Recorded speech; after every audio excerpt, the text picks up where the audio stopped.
قبل ما نعمل خطة للسنة الجديدة لازم نقيم احنا عملنا ايه السنة دي، ونشوف ايه وضعنا الحالي ووصلنا لفين ومستوانا عامل ازاي. هقولكوا على طريقتين نقدر نراجع بيهم السنة اللي فاتت.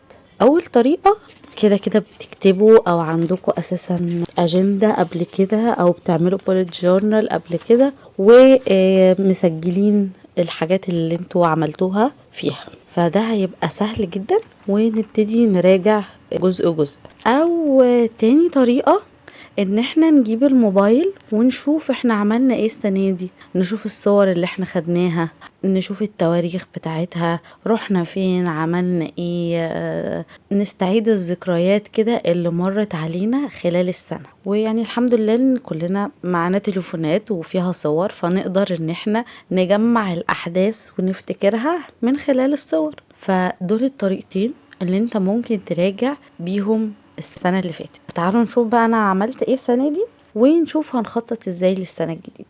بس الاول، هاي شوجر، ازيكم عاملين ايه؟ يا رب تكونوا بصحة وسعادة وهنا. معاكم ندى ودي قناتكم سكر الدنيا، القناة اللي بنتكلم فيها عن الانوثة والجمال والتخطيط والتنظيم وملخصات الكتب وحاجات تانية كتير. فلو اول مرة تشوفوني ما تنسوش تعملوا لايك وشير وسبسكرايب، فعلوا زر الجرس عشان يوصل لكم كل جديد. اول حاجة، اقعدوا في مكان هادي، هاتوا حاجة اشربوها كده دافية، هنجيب البوليت جورنالينج بتاعتنا ونشوف الحاجات اللي احنا كاتبينها.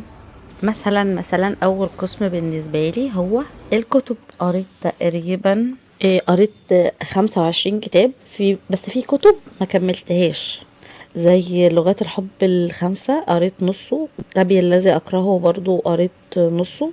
الكتب بقى اللي عجبتني جدا، طبعا الكتب اللي أنا لخصتها لكم السنة دي كلها قريتها مرتين، يعني مرة وبعد كده مرة بقى تانية للتلخيص، زي بيت أنيق ودفتر تخطيط وكوني ماركة ولكنود وزاد. كنت قارياهم أساسا من كام سنة ورجعت قريتهم تاني عشان ألخصهم.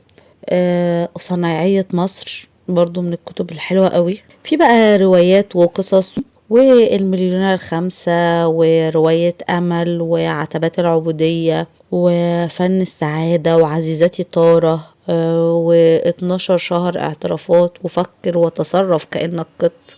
لا يعني قريت كمية كتب كويسة. انا مكنتش فاكرة ان انا قريت كل الكتب دي، كنت فاكرة ان هم اقل من كده، فدي حاجة بسطتني وفرحتني ان انا لا قارية كمية حلوة يعني. فلو عندكم اقتراح لكتاب عايزيني اقراه والخصه اكتبولي تحت في الكومنتات. وهي الفكرة مش في عدد الكتب اللي انت بتقراها، لان في حاجات منهم روايات وفي حاجات منهم قصص. هي الفكرة في كمية المعلومات اللي انت هتستفيد بيها في حياتك وان انت هتطبقها في حياتك. فحتى لو قريت عدد اقل من الكتب دي بس هي اثرت فيك وطورتك وخلتك احسن، يعني حلو جدا. مش لازم تكون قريت 100 كتاب ولا 20 كتاب ولا كده، لان برضو دول لو صنفناهم يعني هنلاقي الكتب الكويسة يعني فيها اللي فيها معلومات مش الروايات وكده، يعني هيجوا 10 مثلا او اقل. تمام. فاهم حاجة الاستفادة يعني. فعدي كده على شهر شهر واكتب اهم 3 اشياء حدثت لك في كل شهر، زي مثلا رحت معرض الكتاب، سافرت. ابتدي راجع كل الحاجات. وانا بقلب كده يعني قد ايه في حاجات يعني ضايقتني يعني لما افتكرتها. يعني مثلا جد الله يرحمه اتوفى اول السنة وفطمت بنتي، وانا الفطم ده حاجة صعبة بالنسبة لي جدا، ويعني فطمتها 1.5 تقريبا او 1 و4 شهور. وقلبوا كده واكتبوا في كل شهر 3 احداث حصلت لك في الشهر ده، سواء بقى من الصور او لو انت بتسجل يعني او عندك كده او بتكتب، فاكتب الكلام ده. واكتب برضو كمان اهم 5 انجازات حققتهم في 2025 وازاي اثروا على حياتك. مثلا نزلت الجيم مثلا والتزمت بيه، ظبطت حاجة في شغلك وعجبتك، اتعلمت ان انت تقرأ اكتر، التزمت بالورد القرآني بتاعك، وهكذا. اكتب كمان مين هم الاشخاص او الحاجات او الاشياء اللي انت ممتن لحدوثها. يعني ايه الحاجات اللي فرحتك؟ مثلا عرفت قيمة التدوين وان انا بقيت بحب اسجل الحاجات اللي بتحصل لي. مثلا ممتن ان انا بدأت اعمل كونتنت على اليوتيوب. يعني اي حاجة فرحتك وبسطتك خلال السنة، اتعرفت على ناس جديدة، طلعوا اشخاص كويسين. ولازم تكتب كمان ايه هي التحديات اللي قابلتك في عام 2025 وازاي قدرت تواجهها وتتغلب عليها وتتعلم منها. ايه الاحداث اللي ضايقتك، إيه الحاجات اللي زعلتك وازاي اتعلمت منها وازاي استفدت. ما هو كل حاجة بتمر علينا بتعلمنا درس، فايه الدرس المستفاد بقى من الموقف؟ وايه افضل قرار خدته السنة دي وايه اسوأ قرار اخدته السنة دي؟ برضو دي مهمة جدا في مراجعة السنة الجديدة. واكتب كمان ايه هي الاهداف والطموحات اللي كنت تتمنى تحققها في 2025 بس معرفتش، ما توفقتش في كده، وليه؟ ايه السبب اللي منعك؟ كورس مثلا كنت عايز تاخده وما خدتوش، سفرية كنت عايز تسافرها وما سافرتهاش، ليه ما عملتش كده؟ وايه الحاجة اللي منعتك وازاي تقدر تتغلب عليها السنة الجاية؟ اكتب كمان ازاي تطور في مسارك المهني.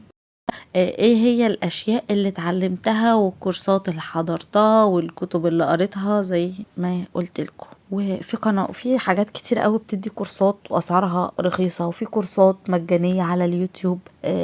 بجد الكورسات دي هتفرق معاكم وهتفرق في شخصيتكم وهتفرق في حياتكم 180 درجة. حاولوا تاخدوا كورسات على قد ما تقدروا. السؤال اللي بعد كده، ازاي اتغيرت شخصيتي ومعتقداتي سلوكي نظرتي للأشياء في 2025؟ لو انت حاسس ان انت فيك حاجة اتغيرت اتطورت في حاجة، سلوكك اتغير في حاجة سواء للأحسن أو للأوحش، اكتب ايه التغييرات اللي حصلت. لو هي للأحسن ازاي اقدر استمر عليها، ولو هي للأسوأ ازاي اقدر احسن من نفسي. وهنا بقى الجزء الحلو بالنسبة لي، عايزين نتصور اليوم المثالي بالنسبة لك هتعمل بيه ايه، ازاي هتقضيه، هتعمل ايه في وقت فراغك، هتبتدي بايه. يعني مثلا هتصحى تصلي الفجر، تقرا القرآن، هتذاكر، هتقول أذكار الصباح، هتنزل تشتغل، هتروح الشغل أو هتشتغل في البيت، هتفطر، بعد كده هتنزل هتكمل شغل، وهكذا. يعني اكتب يومك المثالي حتى لو مش بيحصل، بس اليوم اللي انت في اخر اليوم تحس ان اليوم ده مثالي وان انت عملت كل اللي انت نفسك فيه، يبقى عامل ازاي. اكتب كمان الحاجات اللي انت فخور ان انت عملتها. فخور مثلا ان انا عملت فيديوهات كويسة على القناة بالنسبة لي. فخورة مثلا ان انا ما بقتش عصبية قوي، بقيت باردة شوية كده يعني. وكمان لازم تحط اهداف مالية للسنة الجديدة. يعني ايه المبلغ اللي انا نفسي اكسبه، او إيه نفسي ازود دخلي، اشتغل شغلانة تانية. يعني احط لنفسي اهداف للسنة الجديدة مالية عشان اقدر احققها.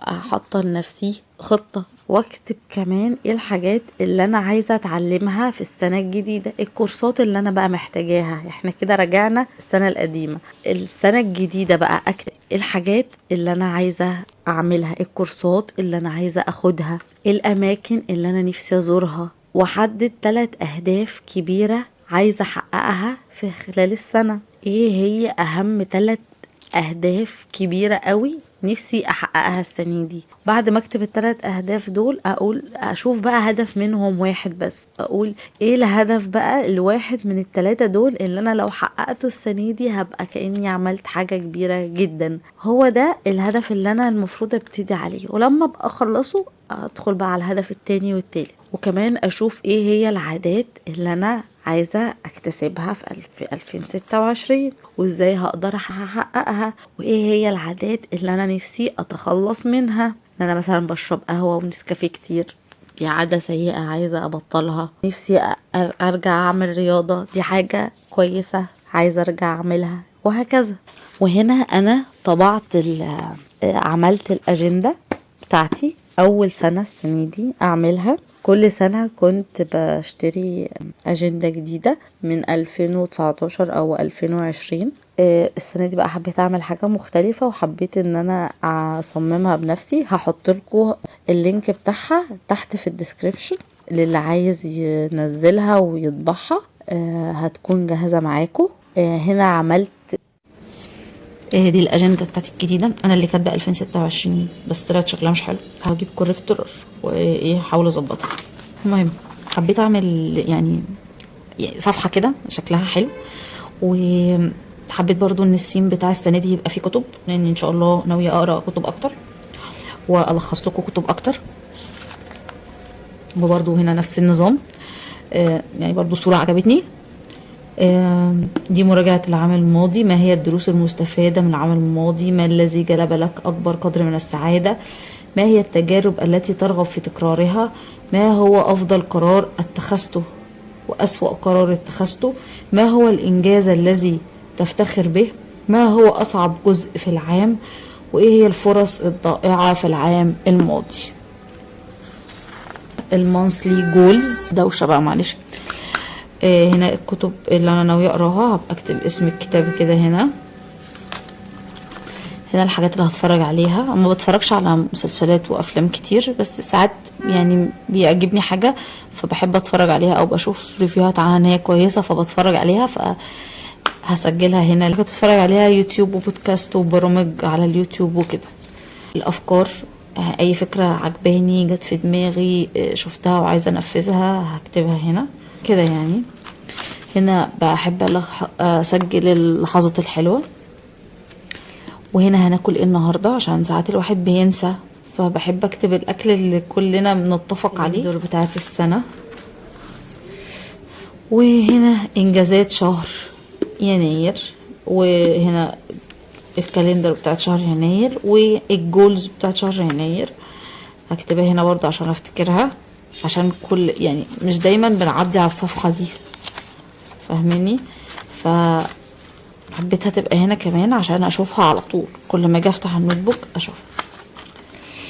وهنا مخطط الشهر، اهداف الاسبوع الاول التاني التالت الرابع، الحاجات المهمه قوي لازم تعمل الشهر ده، وشويه تو دو ليست وملاحظات لو في حاجه عايزه افتكرها او عايزه اعملها. متتبع العادات، فيها يعني فيها 6 عادات، ممكن ما استخدمهمش كلهم وممكن استخدمهم عادي يعني براحتي، بس مديه نفسي يعني ايه فرايتي ووسع كده. وهنا دي اللي هي غالبا ده انا عاملاه للبادجت او للحاجات اللي عايزه اشتريها، مصاريف كده يعني.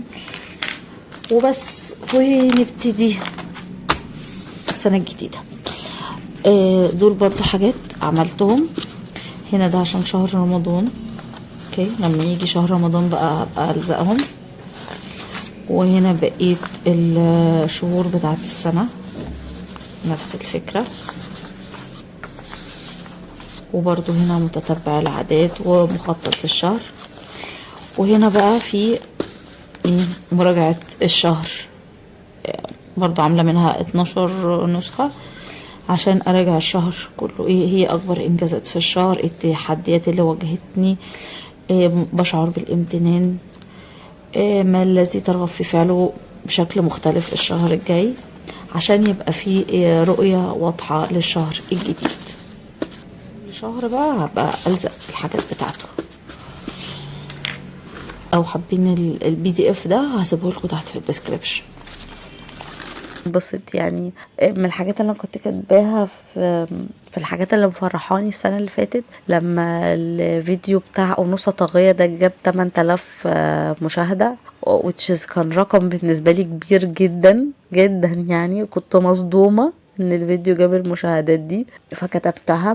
ويوم برضو ما حققت الشروط بتاعة القناة برضو سجلت اليوم ده، لانه كان يوم بالنسبة لي فرحني جدا، وهكذا يعني. فسايبها للحاجات اللحظات الحلوة قوي، الحاجات اللي انا يعني عايزة افتكرها. بقيت بقى الاجندة هكتب بقى فيها زي ما بكتب، هدون فيها الحاجات زي ما بدون. وزي ما قلت لكم انا ما كنتش عايزة اجيبها مؤرخة عشان اكتب زي ما انا عايزة، يوم اكتب صفحة، يوم اكتب صفحتين، يوم انسى وما اكتبش خالص، ادون فيها زي ما انا عايزة. اهم حاجة ان احنا ننفذ بقى، يعني حددنا اهدافنا، عرفنا احنا عايزين نعمل ايه السنة دي، عرفنا الكتب اللي احنا نفسنا نقراها، عرفنا الكورسات اللي احنا عايزين ناخدها، عرفنا عايزين نطور نفسنا ازاي ماديا ومعنويا وفي الشخصية وفي كل حاجة. اهم حاجة بقى ان احنا نلتزم بالخطة دي، يعني عملنا الخطة، اهم حاجة ان احنا نلتزم بيها، واهم حاجة الاستمرارية. وعلى رأي الدحيح، ابدأ، ما تستناش لما المكتب بيتوضب، ما تستناش لما كل حاجة تبقى بيرفكت عشان تبدأ. ابدأ دلوقتي، ابدأ لو حتى شفت الفيديو ده في نص السنة، ابدأ في اي وقت. المهم ان انت تبدأ، المهم ان انت تغير حياتك وتحسن منها، واهم حاجة الاستمرارية مش الكمال. بس كده، حبيت اعمل معاكم ابديت للحاجات اللي انا عملتها والحاجات اللي انا جبتها والاجندة اللي انا صممتها،